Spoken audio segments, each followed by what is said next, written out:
A decade after Quebeckers first heard reports of the vast network of corruption involved in the province's infrastructure projects, arrests have been plentiful but trials and convictions painfully slow, and jail time rare. Since the province's anti-corruption police force, Unité Permanente Anti-Corruption, UPAC, was created in 2011, prosecutors have laid criminal charges against 331 people and companies, but have achieved only about 114 convictions as of July 1, according to UPAC's annual statistics and 2018 reports. The bulk of the remaining suspects await trial, sometimes for years, while a few others have been acquitted or had cases thrown out or charges dropped. In the latest installment, one of the men long suspected of being among the chief beneficiaries and organizers of the system was convicted last month of fraud, corruption and conspiracy. Tony Accurso, the former owner of the Seymour Beaudry and Louisbourg construction firms that once dominated the construction scene in the Montreal region, will be sentenced on Thursday. The Crown sought 5 years in prison, while the defense asked for a community sentence. Mr. Accurso's name was among the most memorable from Quebec's public inquiry into corruption for, among other things, treating public officials to lavish vacations aboard his yacht, the Touch.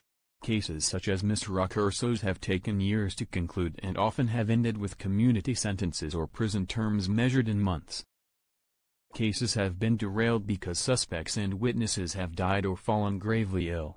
Recently, defense lawyers have asked for many cases to be thrown out because of long delays, although without much success so far. Meanwhile, UPAC has spent some $140 million on investigations, but is in turmoil and often criticized for the slow pace. Anonymous grumbling in the media from inside UPAC blamed prosecutors for holding up cases. The unit was in the news in the past year for investigating leaks to journalists and for briefly detaining a member of the National Assembly, Guy Ouellet, on suspicion he was involved in those leaks. No charges were laid over the leaks. The Charbonneau Commission spent $45 million between 2011 and 2015 to shed some light on how the corruption worked and the characters involved, including Mr. Accurso. The commission found that engineering and construction firms conspired with organized crime and civic officials to steer sewer, water, building and road projects and maintenance work such as snow clearing to firms that would kick back money and gifts to criminal organizations, politicians, political parties and corrupt bureaucrats.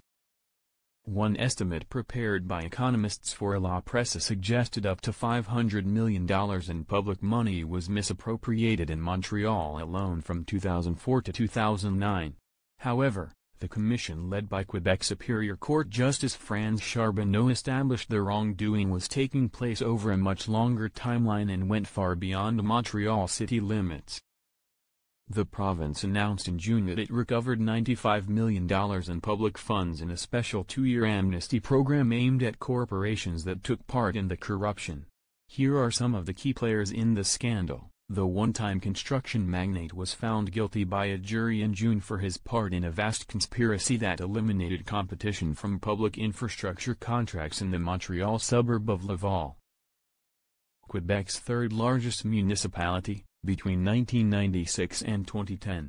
In one key piece of testimony, retired engineer Martin Drone described twice collecting $100,000 in cash from Mr. Accurso on behalf of then Laval Mayor Gilles Vaillancourt in return for exclusive contracts.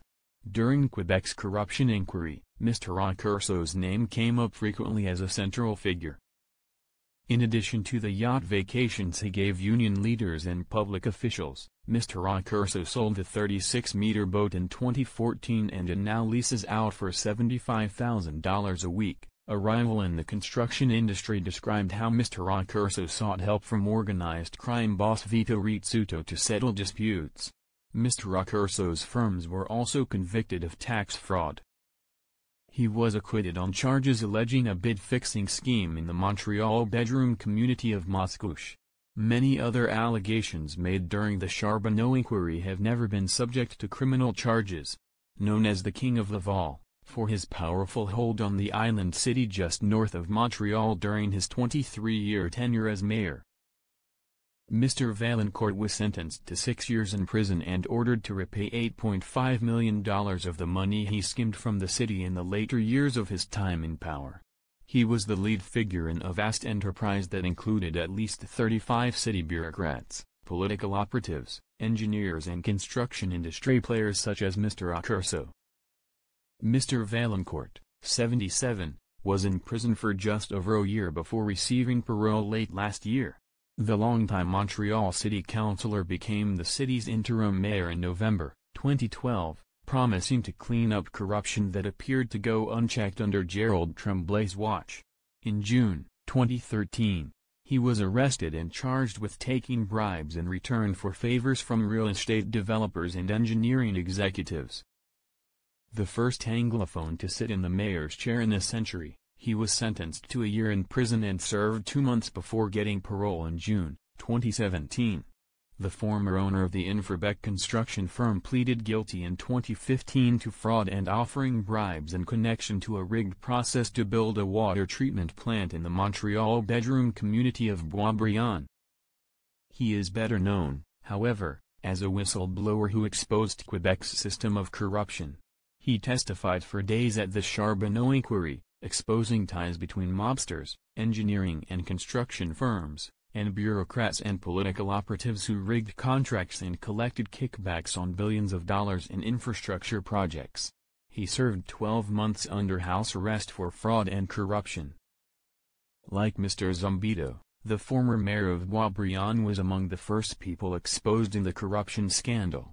She was charged in 2011 and pleaded guilty to fraud and conspiracy charges in 2014. She was sentenced to serve time in the community for accepting illegal political contributions and bribes from Mr. Zumbido. The Montreal mob bosses were enlisted to settle disputes among construction companies over contract bids and also collected cash from them. Police surveillance video submitted at the Charbonneau inquiry showed family patriarch Nicole Oritsuto stuffing his socks with cash he received from construction boss Nicole Emilioto. Nicole Oritsuto was shot at home by an unknown sniper in 2010. Vito Ritsuto, who took over the crime organization from his father years earlier, was subpoenaed to testify at the Charbonneau inquiry, but died of lung cancer in 2013 before he could appear. The central figure in what Quebec authorities have described as the biggest corruption fraud in Canadian history, Mr. Porter died in Panamanian custody in 2015 before he could be brought to Canada to face charges. UPAC had accused the once prominent physician and head of the McGill University Health Centre, MUHC, of accepting a $22.5 million bribe in connection with SNC-Lavalon's successful $1.3 billion bid to build a new hospital for MUHC. His wife Pamela Porter pleaded guilty to laundering proceeds of crime in 2014 and received a 33-month sentence. Several other players in the case, including former SNC executives such as former Chief Executive Pierre Duhaime, are still awaiting trial 6 years after being charged. The former mayor of Mascouche was arrested and charged with corruption in 2012 and was suspected of taking a Caribbean yacht trip with Mr. Accurso in return for giving the construction magnate favorable treatment. Mr. Marcotte, 68, died of cancer in 2016 before he could stand trial. Known as Mr. 3% for the cash cut he would allegedly take on Montreal contracts on behalf of the municipal party, Union Montreal, Mr. Trepanier faced fraud and breach of trust charges. Prosecutors decided to drop the case against the 79-year-old, who is ill with cancer, in early June.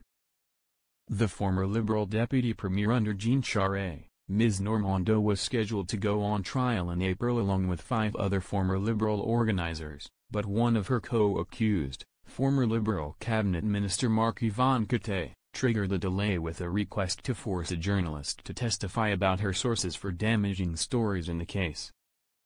Ms. Normando's lawyer has expressed impatience at the long wait to get her case before a judge, and tried unsuccessfully to have the case thrown out for delay in March. Ms. Normando and the others are accused of fraud and breach of trust on allegations they exchanged public contracts for political donations. The head of construction Catania was found not guilty of fraud and conspiracy in May in connection with a land deal involving a Montreal housing development known as Faubourg Contrecoeur. 4 other former executives and longtime municipal politician Frank Zampino were charged 6 years ago on accusations they rigged the sale of public land to Catania's company for $4.4 million, about a quarter of its assessed value. Justice Yvonne Poulin ruled the Crown's case was filled with speculation and conjecture. Mr. Catania and Mr. Zampino were frequent travel companions, and the judge found credible Mr. Zampino's explanation that a trip to Florida he took with a construction boss that was partially paid for by Mr. Catania was just a mistake. Mr. Catania faces no other charges while Mr. Zampino is awaiting trial on another case. Mr. Tremblay, the mayor of Montreal from 2012 when he resigned under pressure amid the corruption allegations embroiling his city, was never directly accused of wrongdoing. He was, however, widely criticized for missing or ignoring signs city officials were taking gifts and bribes from construction and engineering firms and that his now defunct municipal party, Union Montreal, was taking a 3% cash cut from contracts. The former Quebec premier was the man in charge for much of the time while the Quebec Liberal Party was collecting illegal donations and while public construction contracts were corrupted, but he was also the premier who created the province's anti-corruption squad and constituted the Charbonneau inquiry, albeit under considerable political pressure. Years later, a cloud hangs over Mr. Charest, who was voted out of office in 2012. In May 2017, UPAC head Robert Lafreniere told a National Assembly committee the police squad confirmed an investigation involving Mr. Charest was underway. Mr. Charest, who has never been charged with any crime, has denied any wrongdoing. Mr. Surprenant was only one of a half-dozen Montreal city engineers who took bribes from construction companies, but he was memorable for 2 things. First, the nickname Monsieur TPS for the 1% bribe he took on Montreal sewer contracts. TPS is the French acronym for GST, but here it meant taxe pour surprenant. Secondly, he returned several bricks of ill-gotten cash amounting to $122,800 to the Charbonneau inquiry in one of its most memorable moments. He also agreed to pay back $182,000 of the estimated $600,000 he was bribed. The 66-year-old retired in 2009, collects a pension from the city and was never charged criminally. He was banned from the engineering profession for 5 years in 2016.